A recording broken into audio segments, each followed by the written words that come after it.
আচলতে আজি ইয়াতে ভোটাধিকাৰ সাব্যস্ত কৰিলোঁ ২ নং বাওমাৰী LP স্কুলত আৰু সমগ্ৰ ৰাঙাপাৰাবাসী ৰাইজ মই মোৰ ফালৰ পৰা এটা অনুৰোধ জনাব বিচাৰিছোঁ যে সকলোৱে ওলাই আহিব লাগে আৰু তেওঁলোকৰ ভোটাধিকাৰ সাব্যস্ত কৰিব লাগে আৰু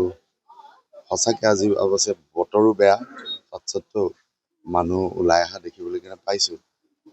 আৰু নিজৰ গাঁৱত নিজৰ জন্ম হোৱা গাঁৱত ভোটদান কৰি পেলাই মই সঁচাকৈ উৎফুল্লিত হৈছোঁ আৰু সমগ্ৰ অসমবাসীকে মানে সকলোৱে যাতে ওলাই আহি পেলাই ভোটাধিকাৰ সাব্যস্ত কৰে তাৰ বাবে মই আহ্বান জনাইছোঁ। নিজৰ ভোট নিজক প্ৰদান কৰিছে কি সেইটো আচলতে গণতান্ত্ৰিক এটা প্ৰক্ৰিয়া আমি সকলোৱে ধৰক যাক আমি নিৰ্বাচিত কৰিব বিচাৰোঁ তেওঁক আমি আচলতে ভোটটো দান কৰিব লাগে বা ভোটদান কৰিব লাগে তেওঁৰ পক্ষত আৰু মই যিহেতু এইবাৰ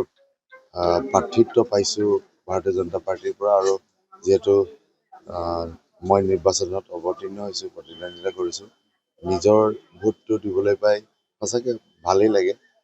আৰু অকণমান সময় মই ফটোখনো চাই আছিলোঁ তো সঁচাকৈ ভাল লাগিছে ভাল এটা উপলব্ধি